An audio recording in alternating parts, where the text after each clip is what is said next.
What life was really like in 1950s Moscow. The Moscow of the 1950s wasn't just snow-dusted towers and grand boulevards. It was crowded kitchens, shared hallways, long tram rides before sunrise, and the smell of rye bread carried through frosty air. Behind monumental buildings and wide avenues, millions lived tightly packed lives shaped by routine, rebuilding, and relentless winters. Daily life in Russia during this decade balanced scarcity and stability, ambition and patience. To understand 1950s Moscow, you have to step inside its apartments, markets, factories, and courtyards, where ordinary families built determined, practical lives. A capital in motion. Moscow in the early 1950s felt like a city permanently under construction. The skyline was rising, especially with the completion of the monumental Seven Sisters skyscrapers, including the main building of Moscow State University on Sparrow Hills. These towering structures reshaped the horizon and gave the capital a dramatic silhouette. At street level, however, life felt far more modest. Pre-revolutionary apartment blocks stood beside wooden houses that had survived earlier decades. Courtyards were functional spaces. Children played between laundry lines while pensioners sat on benches exchanging stories. Public transport defined movement.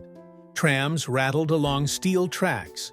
Trolleybuses glided down broad avenues like Tverskaya Street. Private cars were rare. Most families relied entirely on public systems. A tram ride cost only a few kopeks, making commuting affordable even on modest wages. Winter shaped everything. January temperatures often dropped below -10 degrees Celsius, and snow could blanket the city for months. Yet Moscow moved steadily. Workers wrapped in wool coats and fur hats queued in the half-light before dawn. Life in Russia required endurance, and Muscovites carried that endurance quietly. Compared to the Russian countryside, where unpaved roads and wooden cottages were common, Moscow offered steady electricity, larger factories, and broader educational opportunities. That contrast drew migrants into the capital, intensifying one of the city's biggest pressures: housing. And housing defined daily experience more than any skyline ever could. Inside the kommunalka. The communal apartment, or kommunalka, was central to Soviet daily life in Moscow. Large pre-revolutionary flats were divided into multiple private rooms, each occupied by a different family. A family might live in a single room of 12 to 20 square meters. That one space served as bedroom, dining room, nursery, and sitting room. Furniture was practical: a folding sofa, a wardrobe, a small table, perhaps a bookshelf with carefully arranged volumes. The kitchen, bathroom, and hallway were shared. 3 to 6 families often used the same stove. Mornings were carefully choreographed. One neighbor boiled tea at 6:30 a.m., another fried potatoes at 7. Queues formed for the sink. Disagreements happened, but so did cooperation. Borrowing sugar, minding a child, sharing news from work.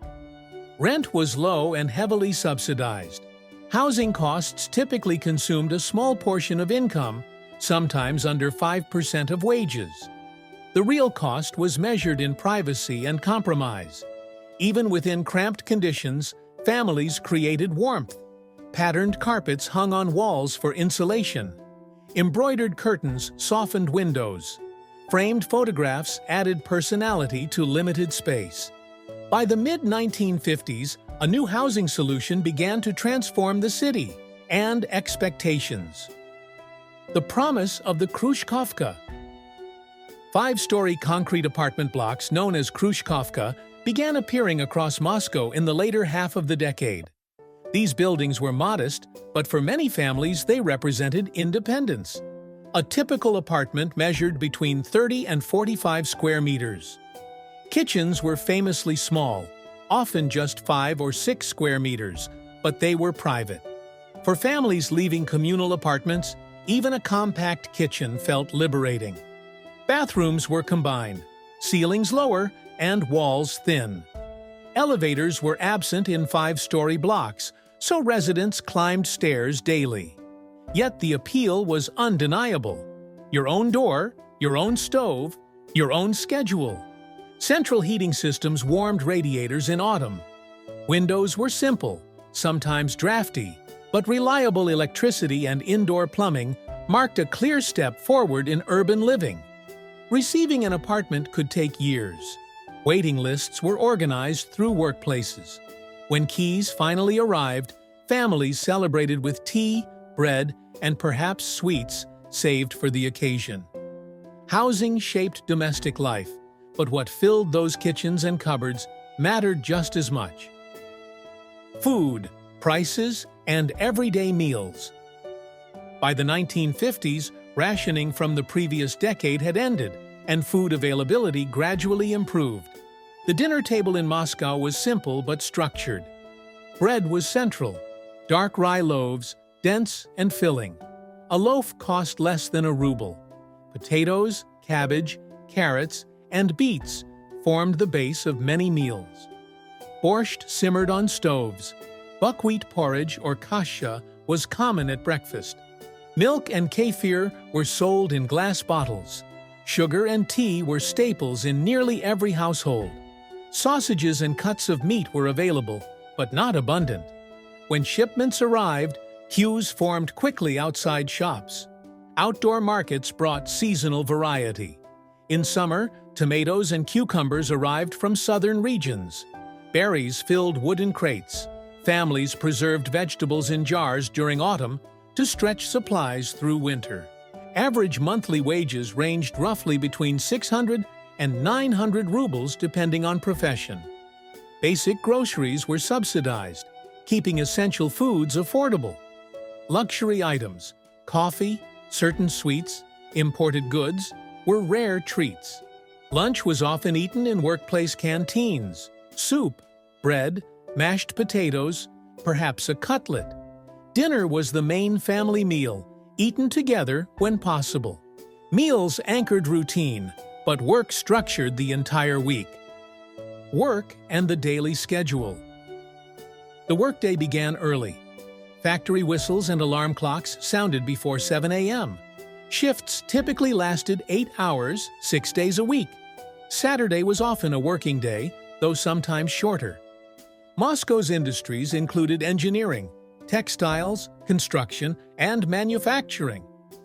Office employees worked in ministries and research institutes. Teachers, doctors, and scientists formed a respected professional class. Public transport carried waves of commuters.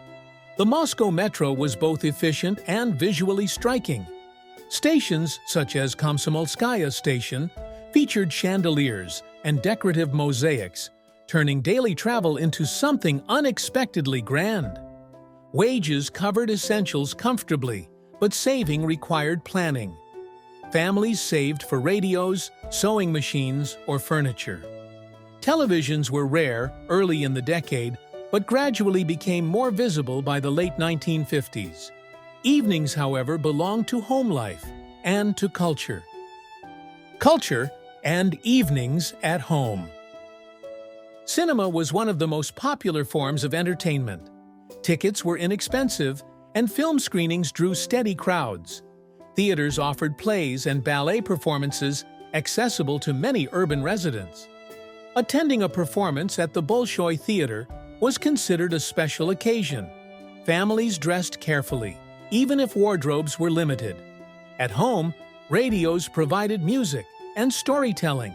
By the late 1950s, small black and white televisions began appearing in some apartments.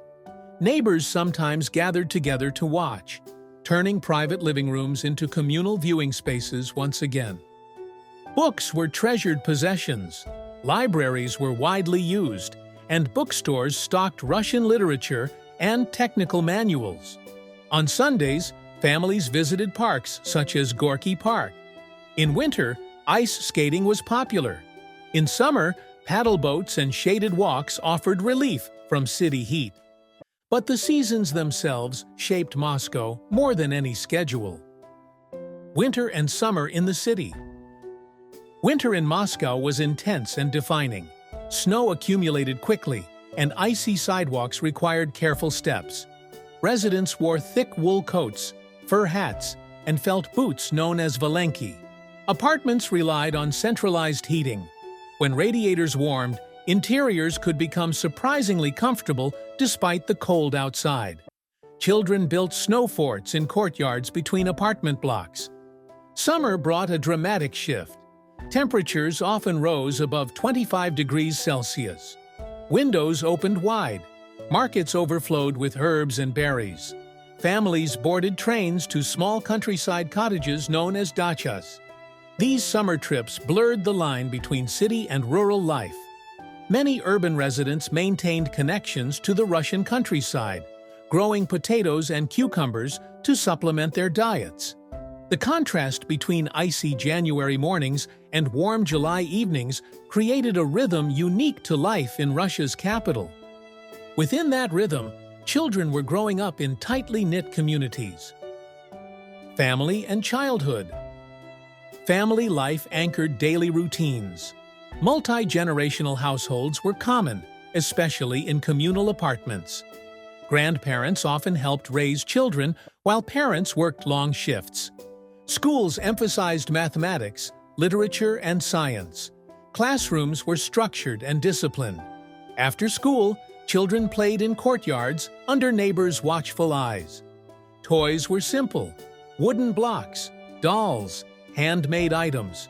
Organized activities included music lessons or sports clubs when available.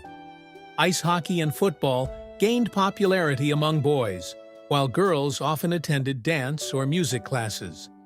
Birthdays were modest: tea, cake, fruit if available.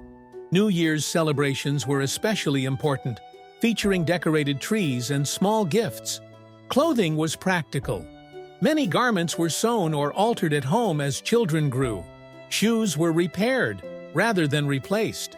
Life in 1950s Moscow was not defined by luxury, but by stability. Families measured progress through small milestones: a new apartment, a radio, a child entering university. Through crowded kitchens, snowy tram stops, factory schedules, and quiet evenings with tea, ordinary people shaped the texture of the city. Beneath monumental architecture and wide avenues, it was these daily routines, housing, food, work, and family, that truly defined what life was like in 1950s Moscow. Thank you for watching this video. Please subscribe and don't forget to turn on the notification bell.